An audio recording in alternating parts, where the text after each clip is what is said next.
दोस्तों आज का हमारा टॉपिक है नशा एक बीमारी है।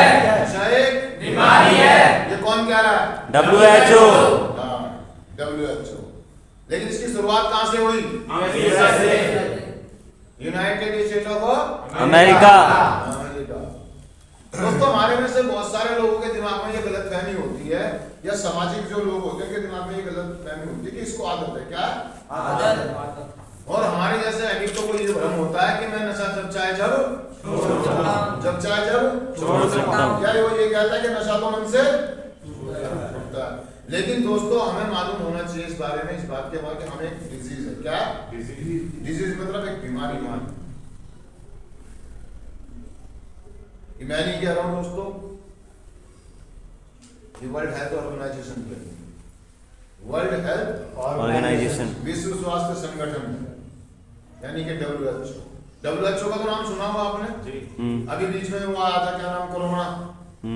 तो उसके लिए पूरी जोर लगा दिया था। WHO ने डिक्लेयर करा इस बात पे कोई कोरोना की बीमारी है, इससे बच करो, इसके उपचार नहीं है, अभी मेडिसिन नहीं है, और पूरी दुनिया लगी थी उसकी दवाई बनाने। ऐसे ही नशा एक बीमारी है जिसका कोई जाना माना इलाज नहीं है। ये लाइलाज बीमारी। क्या है? ये कौन कह रहा है? इसकी कोई दवाई, कोई मेडिसिन नहीं है, इसकी सिर्फ रोकथाम है। क्या? ये कौन कह रहा है?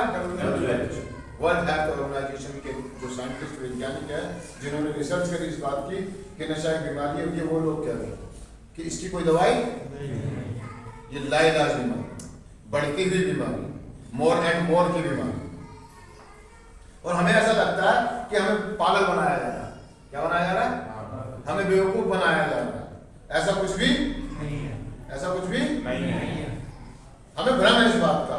तो दोस्तों आज हम बात करेंगे बीमारी पे। USA United state of America, उन्होंने रिसर्च करी कि भाई एक आदमी जो पढ़ा लिखा है, पेशे से वकील है, जज है, समझ रहे हैं, डॉक्टर है, इंजीनियर है, अगर वो शराब का सेवन या किसी नशे का सेवन कर रहा तो वो उसकी हरकतें बिल्कुल एक ऐसी हो जाती है जैसे कि कोई पागल, जाहिल आदमी, एकदम गवार आदमी। वो बच्चों को मार रहा है, लड़ाई झगड़े कर रहा है, गाली गलौज कर रहा है ना, वो बहुत सारी उटपटांग हरकतें कर रहा है। तो इस मुद्दे को देखते हुए वहां की संस्था ने एक रिसर्च करी, वहां के लोगों ने, वहां के डॉक्टरों ने, वहां के वैज्ञानिकों ने, अमेरिका के डॉक्टरों ने एक रिसर्च करी, कुछ खोजबीन करी, कुछ है ना। तो वहां पे निकले रहा तो उन्होंने कहा कि भाई ये तो नशा है। जैसे कि मान लीजिए आप, हमारे हिंदुस्तान के अंदर नवराते आते हैं। क्या आते हैं? नवराते आते हैं। 9 दिन में एक आदमी शराब पीने वाला है, किसी भी तरह का नशा करने वाला, वो अपने दिमाग में ये बात ठान लेता कि मैं 9 दिन तक शराब, लेकिन 10वें दिन वो इतनी पी लेता है, 9 दिन की कसर पूरे 9 दिन की कसर पूरी। रोजे आते हैं, वो शराब पीने वाला आदमी जो होता है, जो नशा करने वाला आदमी होता है, वो ये कहता है कि भाई रोज रमजान चालू हो गए, पावन महीना है और मुझे इन दिनों में कोई गलत काम, वो शराब को हाथ भी नहीं लगाता, वो नशे को हाथ भी, तो पूरे 40 दिन नशा नहीं करता है, लेकिन 41वें दिन। ये सोचने की बात है कि ऐसा जब वो आदमी 40 दिन या 9 दिन नशा नहीं कर रहा तो वो हमेशा के लिए भी छोड़ सकता है, तो 41वें दिन वो क्यों कर रहा? तो दोस्तों रिसर्च हुई, ये बात डिक्लेयर होगी कि नशा एक बीमारी है। किसने डिक्लेयर करा? WHO। जब इन्होंने ये रिपोर्ट WHO को दी, वर्ल्ड हेल्थ ऑर्गेनाइजेशन के पास जब ये बात पहुंची या रिपोर्ट पहुंची, तो उन्होंने कहा आप कैसे कह सकते हैं कि सर हमने रिसर्च करी है। यानी ठीक है, आप अपना सारे कागज जमा कराओ, फिर रिसर्च। WHO ने रिसर्च करी, दोस्तों रिसर्च चली 8 साल। कितने साल? 8 साल। 8 साल के बाद WHO ने डिक्लेयर कर दिया कि नशा एक बीमारी है। उन्होंने बताया कि नशा एक बीमारी ऐसे है, इसके 3 भाग बताए, शारीरिक, मानसिक और आध्यात्मिक। बात दोस्तों, शारीरिक, मानसिक और आध्यात्मिक बीमारी है। ये कौन कह रहा है? WHO कह रहा है। दोस्तों मैं नहीं कह रहा हूं, मैं नहीं कह रहा हूं। कहीं आप सोचेंगे कि सेंटर में बिठा के गैप में बिठा करके हमारे को पागल बनाया। समझ रहे हो मेरी बात? ये मैं नहीं कह रहा हूँ, WHO का वर्ल्ड हेल्थ ऑर्गेनाइजेशन, विश्व स्वास्थ्य संगठन, जिन्होंने 8 साल रिसर्च करी। अब दोस्तों मुद्दा ये नहीं है कि कितना पैसा खर्च हुआ। अगर मुद्दा पैसा खर्च करने की बात करें तो अगर मान लो ये इस टीम में अपना चलो थोड़ा सा हम कर ही लेते हैं, यूएसए की बात नहीं करेंगे कितना खर्चा हुआ 8 साल की रिसर्च का मान लीजिए। अगर इस टीम में अगर वहां की सरकार ने WHO ने अपने 10 लोगों को लगाया, कितने लोगों को? 10। ज्यादा की बात नहीं करेंगे हम, 10 की। आप जानते हैं WHO क्या है? WHO एक ऐसी संस्था है जिसमें पूरे वर्ल्ड के साइंटिस्ट गिने चुने जो टॉपर होते हैं वो इसमें होते हैं। हमारे जैसे भारत देश का जो सबसे बेस्ट और बेस्ट साइंटिस्ट होगा वो इस टीम में होगा। बेस्ट चुने हुए लोग, पूरी दुनिया के चुने हुए लोग, दुनिया के चुने हुए साइंटिस्ट, डॉक्टर, वैज्ञानिक प्लस वो लोग इस टीम में होते हैं। आप उनकी वैल्यू समझ सकते हैं, आप उनकी वैल्यू मान लीजिए 10 लोगों ने मिल करके इस टीम में, इस 10 की जो टीम बनाई गई, इन्होंने 8 साल रिसर्च करे। कितने साल? 8 साल। तो दोस्तों कुछ खर्चा तो आया होगा। हम 10 आदमी के एक आदमी की सैलरी कितनी रख सकते हैं? हम एक आदमी की सैलरी कुछ जमाने में ज्यादा नहीं, अगर आज से 70 साल 50 साल पीछे जाते, 64 की बात है, 24 चल रहा है, तो कितने साल हो गए? 4 18 70 40 और 20 60 साल पहले ये काम हुआ है। तो 60 साल पहले एक आदमी की वैल्यू क्या रही होगी? इस तरह के आदमी की, एक आदमी की हम सैलरी लगाए, जो 1% था एक आदमी, उसकी सैलरी अगर हम लगाते हैं, कितनी लगाते हैं? मैक्सिमम 5-10 रुपए, 6000 5 रुपए 10 रुपए। भाषा के वो लोग हैं जिसके अंदर मेरे जैसे आदमी को झाड़ू लगाने के लिए रखा जाएगा। रतन नहीं, लोग रतन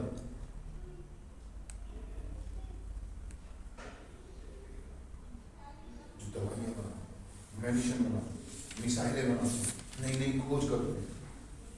चलो एक आदमी की कीमत जो महीने की सैलरी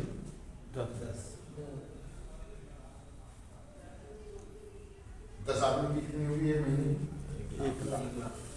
8 साल में 8 लाख। 8 साल के 8 लाख। अबे 10 आदमियों के 8 साल के 80 लाख। 80 लाख। उस जमाने के 80 लाख और आज के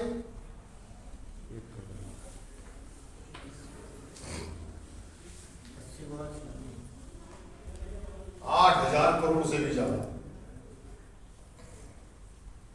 8,000 करोड़। समझ रहे हैं मेरी बात को? ये जानकारी हमें फ्री में मिली और हम इसकी कदर नहीं करेंगे।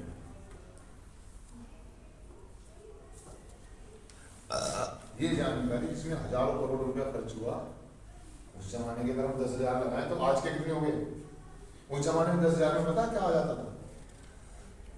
मिल खरीद लिया, पूरी मिल खरीद लेता है। 100 बीघा जमीन खरीद ले, 1000 बीघा जमीन खरीद ले 10,000 रुपये।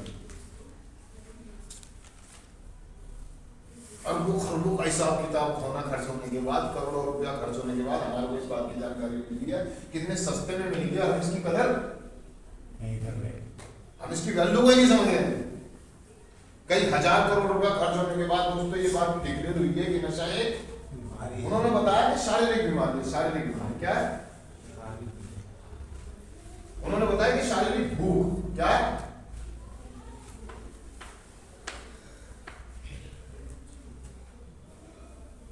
कि शारीरिक भूख है, क्या है? मोर एंड मोर की बीमारी।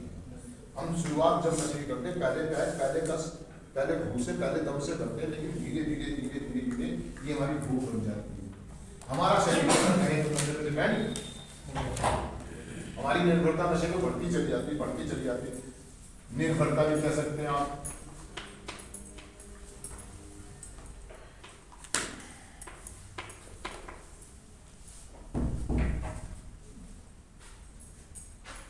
शारीरिक भूख की बीमारी है, क्या?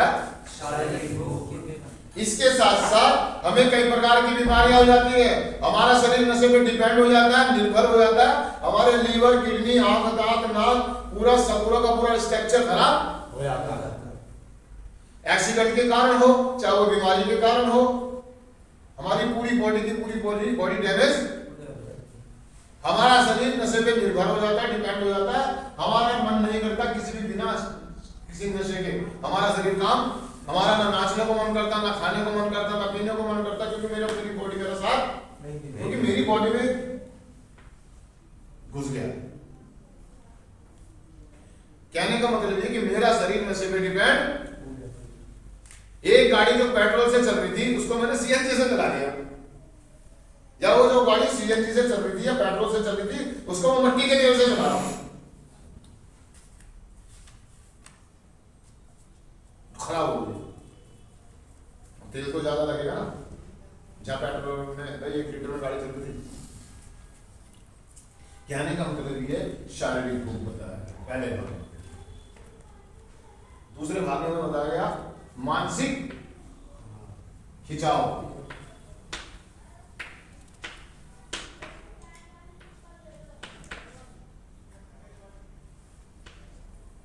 सही लिखा खिंचाव?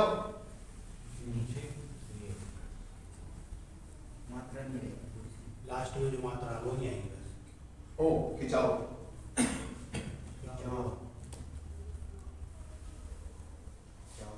मानसिक खिंचाव, आध्यात्मिक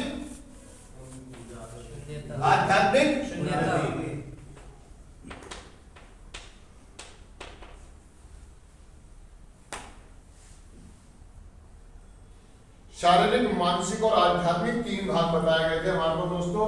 पहले शारीरिक में बताया था शारीरिक भूख है, दूसरे में मानसिक खिंचाव है और तीसरे में आध्यात्मिक शून्यता।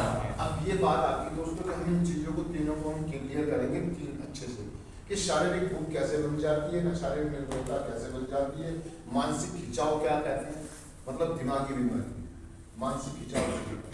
इन तीनों पार्टों को हम एक एक करके अगले सेशन में क्लियर करेंगे। ठीक है दोस्तों।